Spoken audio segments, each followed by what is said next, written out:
Polícia Federal prende Joesley Batista, Ricardo Saúde e o vice-governador de Minas Gerais em investigação sobre suposto esquema no Ministério da Agricultura. E no União Brasil você vai ver também. Fusão ministerial do governo Bolsonaro. Fim da pasta do trabalho divide opiniões. Eu acho que vai impactar seriamente. Os direitos trabalhistas não podem nunca ser alterados. Desafios na saúde. Especialistas apresentam tratamento para a quebra da cadeia de transmissão da hanseníase. Exercícios na melhor idade. Projeto em Brasília manda o sedentarismo para bem longe. Fazer exercício é uma forma de garantir qualidade para uma vida que será mais longa. Isso e muito mais a partir de agora no União Brasil, que já está no ar.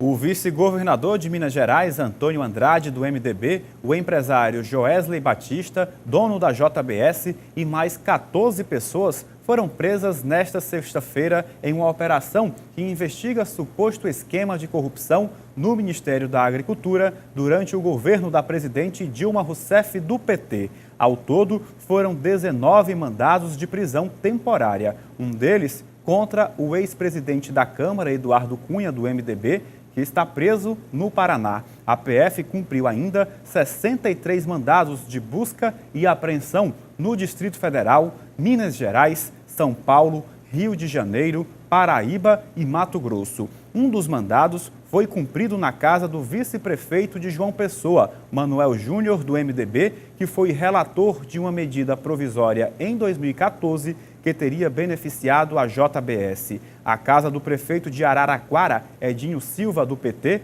ex-ministro de Dilma, também foi alvo da Operação Capitu. A ação é um desdobramento da Lava Jato e foi feita em conjunto com a Receita Federal. A investigação é baseada na delação do doleiro Lúcio Funaro, apontado como operador do MDB, que disse que a JBS dos irmãos Joesley e Wesley Batista deu dinheiro para o MDB, 15 milhões de reais para o Nacional e mais 15 milhões para o Mineiro. Da colaboração, ele disse ainda que Antônio Andrade foi indicado ao Ministério da Agricultura pelo grupo do deputado cassado Eduardo Cunha. Em troca, ajudava no esquema que beneficiou a JBS. Até supermercados eram usados pela JBS para pagar propinas em dinheiro vivo até dentro de caixa de sabão. E a Receita Federal abriu hoje a consulta a mais um lote de restituição. 991 mil contribuintes estão sendo contemplados. Quem tem outras informações para a gente é a Lígia Xavier, direto da nossa redação de jornalismo. Boa noite, Lígia. Boa noite, Miguel. Boa noite a todos. As consultas ao sexto lote do Imposto de Renda de Pessoas Físicas deste ano já podem ser feitas. O sexto lote também inclui restituições residuais de 2018 a 2017. As consultas podem ser feitas pelo site da Receita Federal e por meio do aplicativo para tablets e smartphones. Ao todo, serão pagos quase 2 bilhões de reais a cerca de 150 mil contribuintes no dia 16 de novembro. Do valor total de restituições, a Receita Federal informou que 206 milhões serão referentes aos contribuintes idosos com mais de 60 anos ou com alguma deficiência física, mental ou moléstia grave, além daqueles cuja maior renda seja o magistério. Lembrando que as declarações entregues dentro do prazo legal passaram de 29 milhões e superaram as expectativas da Receita. Eu volto com você aí no estúdio. Obrigado, Lígia, pelas informações. A queda do Produto Interno Bruto de 2016 foi revisada pelo IBGE e chegou a pouco mais de 6 trilhões de reais. Com isso, a retração da economia no ano foi, na verdade, a menos intensa do que a registrada em 2015, mas, mesmo assim, o pior resultado da série histórica. O IBGE revisou a queda do Produto Interno Bruto de 2016, que chegou a 6 trilhões e 200 bilhões. O recuo ficou menor do que havia sido divulgado, que era 3,5%, e passou para 3,3%. Com a revisão divulgada hoje, a retração da economia em 2016 foi menos intensa do que a registrada em 2015. Esse é o pior resultado da série histórica desde 1996. Os 3 setores econômicos que registraram quedas em 2016 foram da agropecuária, indústria e serviços. Os dados oficiais do PIB brasileiro são sempre revisados 2 anos após o período de referência para apresentar um retrato mais detalhado e estruturado da situação econômica do país. Do lado da demanda, o consumo das famílias, que representa 62,8% do PIB, caiu 3,8%. Por outro lado, a despesa de consumo final do governo cresceu 0,2%. A taxa de investimento no país recuou 17,8% em 2015 para 15,5% em 2016, chegando ao seu menor percentual na série histórica. A queda deu prosseguimento ao ciclo negativo iniciado em 2014, após o ápice em 2013. Para o PIB de 2018, a previsão do mercado financeiro ficou estável em 1,36% na semana passada, segundo a última pesquisa Focus do Banco Central. Para o ano que vem, a expectativa do mercado para a expansão da economia continua 2,50%. O PIB é a soma de todos os bens e serviços produzidos no país e serve para medir a evolução da economia. O valor da cesta básica de Fortaleza disparou no mês de outubro, como mostramos ontem aqui no União Brasil. Na capital cearense, os dados do Diese mostram que o tomate é o grande vilão da vez. Tem muita gente reclamando do preço dos produtos nos supermercados de Fortaleza. Deu uma aumentadinha, né? Mas, assim, a gente quase não sente, mas no final de tudo, quando a gente vai ver, bem que sente, né? Pesquiso muito. Hoje, por exemplo, eu não faço as compras só aqui, eu faço em outros cantos também. E não é para menos. Após vários meses de queda, o valor do conjunto de itens que são parte da cesta básica de Fortaleza saltou 7,15% em outubro deste ano. Ou seja, para levar os 12 produtos pesquisados, o trabalhador da capital vai ter que desembolsar R$ 393,40 para garantir a alimentação básica no mês. Essa foi a maior alta constatada no país. A elevação foi impulsionada principalmente pela variação mensal de 51% no preço do tomate no mês passado em relação a setembro. Para se ter uma ideia, o quilo do tomate passou de R$ 39,72 para R$ 60,12. Além disso, subiu o custo da carne, da banana e do feijão. A cesta de Fortaleza variou 7,15, foi uma elevação para lá de significativa, e a cesta passou para R$ 393,40. É a 9ª cesta mais cara do Brasil e há meses seguida é a mais cara da região Nordeste. E para os próximos 2 meses, a tendência é que o custo desses produtos continue aumentando em Fortaleza, a capital que já tem a cesta básica mais cara do Nordeste e a 9ª mais elevada do país. Pelas informações que chegaram para nós, tem um problema de água na região produtora mais importante daqui, que é a região da Ibiapaba, e isso tem feito com que o preço tenha subido muito. O presidente eleito Jair Bolsonaro anunciou que vai extinguir o Ministério do Trabalho e anexá-lo a outra pasta, que ainda não está definida. E essa já era uma proposta de campanha dele. Criado em 1930 por Getúlio Vargas com o nome de Ministério do Trabalho, Indústria e Comércio, a pasta é uma das mais antigas do governo brasileiro. Após as eleições de 2018, o presidente eleito, Jair Bolsonaro, do PSL, anunciou uma redução no quadro de ministérios. Com isso, a pasta do trabalho deve ser extinta, passando a ser incorporada a outro ministério a partir de 2019. Com isso, a advogada trabalhista Geritza Gurgel acredita que a fiscalização deve ser comprometida com a extinção do ministério. Eu acho que vai impactar seriamente. Mais uma questão ampla do que propriamente uma questão mais próxima, né? O que envolve sindicato, o que envolve fiscalização, eu acho que isso realmente vai impactar de uma forma séria e preocupante, volto a dizer. A opinião da advogada é semelhante ao do supervisor regional do Diese, Reginaldo Aguiar. Ele afirma que a extinção da pasta trará grandes prejuízos ao trabalhador e, com isso, possivelmente, deve crescer os abusos nas relações de trabalho. A fiscalização com relação ao trabalho escravo, isso exige uma ação integrada de muita gente, de muito pensamento, de muita articulação e muita sinergia para a gente poder combater. Isso não deveria estar sendo discutido nesse país mais. Então, essa ação de fiscalização, ela tem um forte efeito nisso aí. Ela tem também na cobrança do FGTS e nas contribuições previdenciárias. São esses fiscais, auditores do trabalho, que têm feito um trabalho exemplar com relação a isso. Por outro lado, o presidente da Federação das Câmaras dos Dirigentes Lojistas do Ceará, Freitas Cordeiro, acredita que a proposta de diminuir ministérios tem como objetivo enxugar a máquina pública, que, segundo ele, é muito pesada e só traz prejuízo para a população brasileira. Para ele, a incorporação do ministério não irá tirar nenhum direito do trabalhador. O trabalho vai continuar sendo contemplado. Os direitos trabalhistas não podem nunca ser alterados, até porque eles são protegidos por cláusulas pétreas que estão na Constituição Federal. Mas o mundo evolui, o mundo anda. Então, um ministério leve, ele é bem mais... Acredito que as respostas também, sem a burocracia, vão ser bem mais ágeis e com o custo minimizado. Então, este é o propósito governamental, no meu ver. A advogada trabalhista acredita que a fusão do Ministério pode empurrar desempregados para a informalidade, o que, de acordo com ela, não é bom para a geração de emprego e renda. O empregado e o empregador vão sempre existir novos trabalhos, sejam eles como forem, eles precisam ser regulamentados, né? E o Ministério do Trabalho é fundamental nesse processo.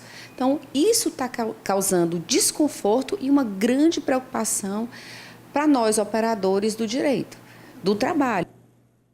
No próximo bloco do União Brasil, a pauta é política.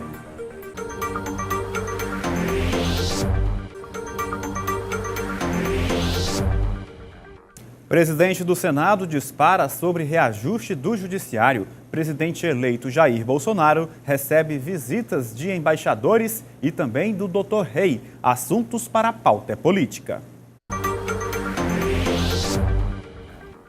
O presidente do Congresso e do Senado, Eunício Oliveira, do MDB do Ceará, disse ao jornal O Estado de São Paulo que não há preocupação se o presidente eleito Bolsonaro vai gostar ou não do resultado de votações na casa antes de assumir o Palácio do Planalto. Sem conseguir se reeleger, Eunício ficará sem mandato no ano que vem, mas antes será o responsável por dar posse a Bolsonaro em janeiro. O senador afirma ainda estar aberto a dialogar, mas que não aceitará interferência no legislativo e criticou o economista Paulo Guedes, um dos futuros superministros de Bolsonaro, que defendeu uma prensa nos parlamentares para que votassem a reforma da Previdência.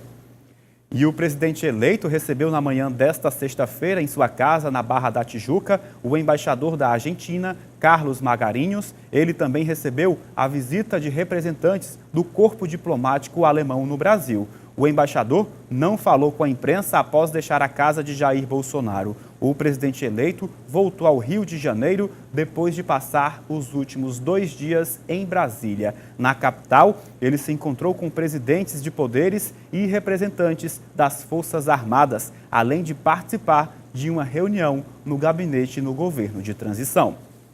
Já o cirurgião plástico e apresentador Robert Rei, conhecido como Dr. Rei, chegou ao condomínio onde mora o presidente eleito, na zona oeste do Rio, com o intuito de se oferecer para comandar o Ministério da Saúde a partir do próximo ano. Rei disse que sua meta é criar um plano de seguro privado a cada cidadão e, abre aspas, eventualmente fechar o SUS. Fecha aspas. O médico, porém, admitiu de antemão que talvez tenha dificuldades para ser convidado para o governo. E voltando a falar das prisões da manhã desta sexta-feira, a desembargadora Mônica Cifuentes, do Tribunal Regional Federal da Primeira Região, o TRF1, afirmou em despacho que os executivos do grupo JF ocultaram fatos relevantes nas delações premiadas. ela determinou a prisão de 19 pessoas, entre as quais Joesley Batista e Ricardo Saúde, executivos do grupo que fecharam um acordo de delação com o Ministério Público Federal, como falamos no começo do nosso jornal. A hanseníase continua sendo um grave problema de saúde pública. A novidade é que um projeto está em andamento para interromper a cadeia de transmissão. No Ceará, o debate começou com os profissionais que atuam na saúde. As ações vão acontecer em Fortaleza e no município de Sobral. Se até hoje receber o diagnóstico de hanseníase é difícil, imagina há 20 anos, quando Jocilânio fez a descoberta. Ainda bem que há tempo de não ficar com sequelas. Após o tratamento, ele conseguiu a cura. O grande problema da hanseníase é a falta de informação que a comunidade ainda não tem. Isso por falta dos avanços mesmo dos governos municipais, estaduais, federais, até porque a hanseníase é uma doença negligenciada. E ela é um problema de saúde pública. O Brasil ainda é o segundo país do mundo em número absoluto de pessoas atingidas pela doença. Em 2017, o Ministério da Saúde apontou mais de 26 mil casos diagnosticados de hanseníase no país. No Ceará, entre 2008 e 2017, 20.353 novos quadros da doença foram confirmados, sendo em média pouco mais de 2.000 por ano, ou 169 por mês.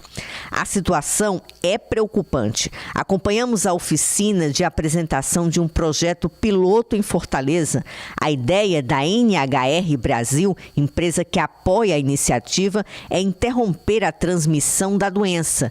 No país, 2 cidades vão receber abordagem, que são Sobral e a capital do Ceará. O projeto ele é uma pesquisa que vai trazer a inclusão de medicações que vão ser aplicadas a pessoas que são contatos de casos de hanseníase. A ideia com a aplicação dessa medicação é evitar que a transmissão ela continue ocorrendo, ou seja, quebrar a transmissão da doença. Por enquanto, acontecem as discussões sobre o programa. Após essa fase, já no primeiro semestre de 2019, inicia a prática mesmo. Só se quebra a cadeia de transmissão da hanseníase se você investigar, se você fizer vigilância, se você buscar os novos casos que estão no território sem diagnóstico e sem tratamento, porque a partir do momento que o caso é identificado e ele começa a tomar a medicação, você já começa a matar o bacilo. O coordenador do programa explica que a doença é fácil de diagnosticar, tratar e até de curar, mas que se for identificada tardiamente pode trazer sequelas para os pacientes e familiares. Por isso é tão importante atentar para alguns sinais. Qualquer pessoa da própria comunidade, ela pode identificar uma manchazinha no corpo, porque 70% da hanseníase é mancha, aquela esbranquiçada ou aquela avermelhada que se parece com impinge. A diferença é que a impinge coça, a hanseníase não coça. O programa, que tem a proposta de quebrar a cadeia de transmissão, segue em fase de debate neste ano. A ideia é prevenir a doença daqui a 4 ou 5 anos. Essa pesquisa, particularmente, vem na perspectiva de tentar quebrar a cadeia da transmissão, quer dizer, é uma outra frente que a gente vai, a partir da profilaxia, tentar evitar que a bactéria continue se proliferando e novos casos venham a surgir.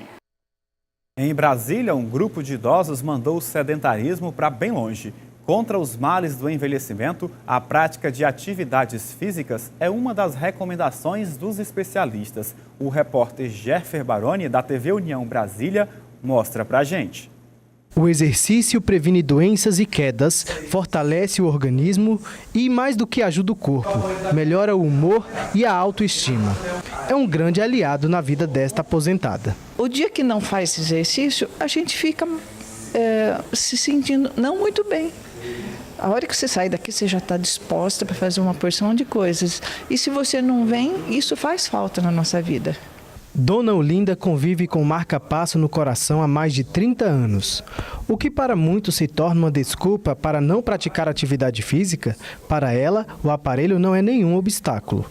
E isso nunca me privou de nada, privou assim de fazer atividade física, de viajar, de nada. Eu levo uma vida totalmente normal. Para mim foi muito bom.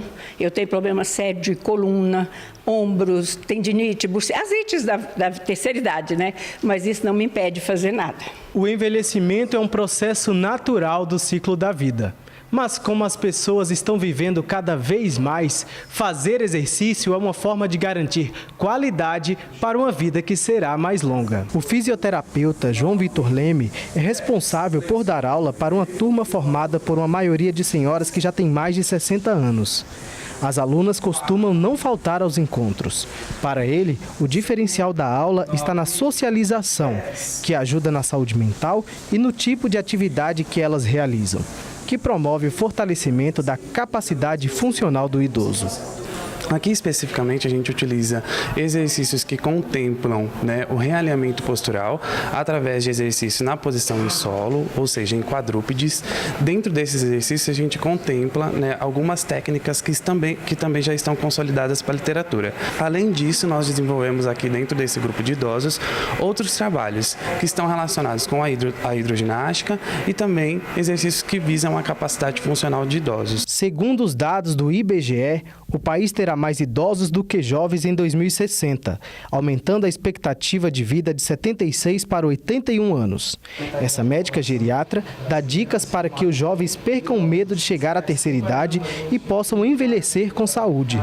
A atividade física faz com que você tenha mais massa muscular, então você tem mais disposição, mais energia. Quando você faz atividade, né, mais velho, você acaba tendo também um grupo de amigos. Você acaba podendo ter uma sociabilidade, conversar com outras pessoas da mesma idade que você, que viveram experiências parecidas com a sua. Para quem já envelheceu, a rotina saudável e ativa pode sim transformar o estilo de vida. Encontrei nesse grupo aqui a disposição, né, e até descontração também, né? E eu comecei mais a me dedicar agora, depois da aposentadoria. Veja a seguir, domingo é dia de prova com a segunda etapa do Enem 2018 e tem ainda o noticiário internacional.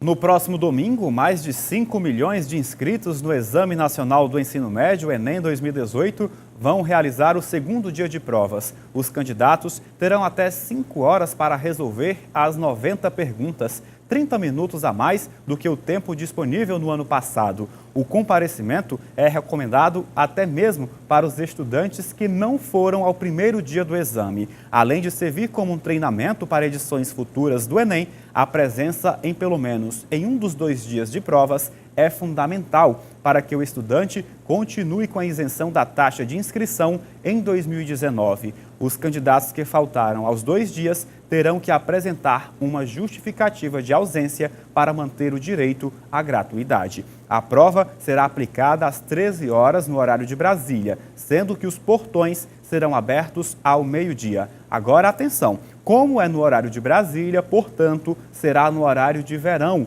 ou seja, aqui em Fortaleza, os portões vão abrir às 11 horas da manhã e o exame será aplicado ao meio-dia.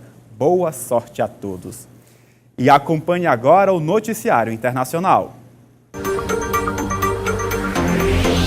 Uma pessoa morreu e outras 2 foram hospitalizadas nesta sexta-feira, após serem esfaqueadas por um homem em uma rua da cidade de Melbourne, na Austrália. O suspeito foi baleado pela polícia, chegou a ser internado em estado grave e morreu no hospital. As autoridades locais investigam o caso como ataque terrorista. O Estado Islâmico reivindicou a ação pela agência AMAC, mas não apresentou provas do vínculo entre o suspeito e o grupo extremista. O presidente dos Estados Unidos, Donald Trump, assinou uma ordem que impede a concessão de refúgio para os imigrantes que entrarem ilegalmente no país. A medida também suspende por 90 dias a entrada de imigrantes pela fronteira com o México. O novo regulamento foi publicado ontem pelo Departamento de Segurança Nacional e passa a valer depois da assinatura de Trump. A ordem foi assinada no momento em que milhares de centro-americanos caminham em caravana no México rumo à fronteira dos Estados Unidos.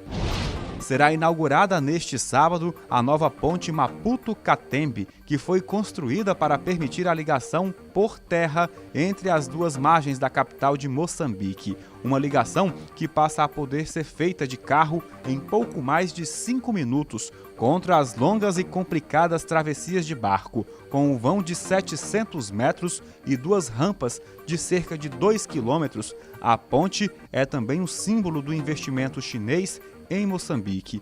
Esta é a maior ponte suspensa no continente africano.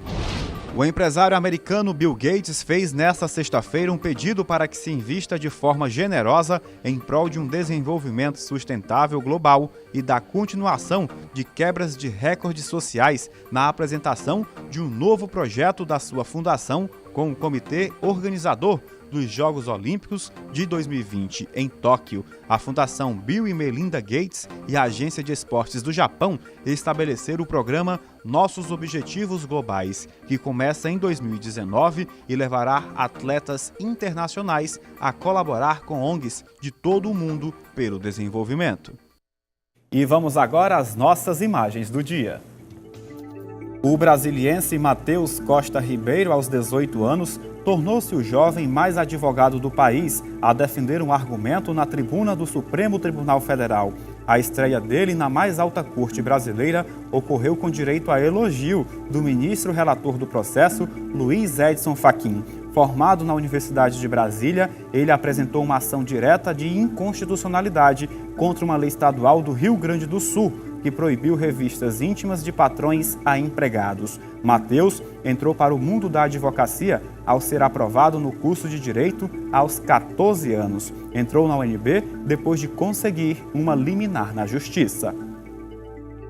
A chuva forte que provocou um caos na Grande Vitória continuou nesta sexta-feira. Em Vila Velha, as ruas alagadas fizeram a prefeitura da cidade suspender as aulas. Também há registros de alagamentos e estragos em Vitória, Cariacica, Santa Leopoldina, Alfredo Chaves, Linhares e João Neiva. Mas foi Aracruz, no norte do Espírito Santo, que registrou o maior volume de chuva no estado. Até às 6 horas da manhã, foram 165 milímetros. A previsão é de chuva pelo menos até segunda-feira, segundo o Instituto Nacional de Meteorologia.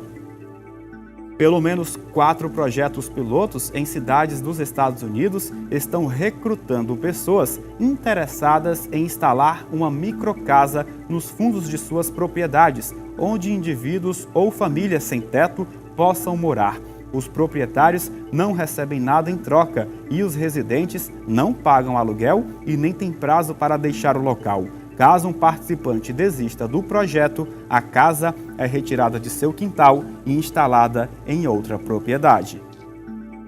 2 carros-bomba explodiram nesta sexta-feira na frente ao Hotel Sarraf, em Mogadíscio, na Somália, matando 17 pessoas, de acordo com a Reuters. As forças de segurança somalis reagiram e mataram a tiro 4 suspeitos de tentar invadir o estabelecimento, que fica no outro lado da rua do Departamento de Investigações Criminais da Força de Polícia. Os serviços de emergência estão no local.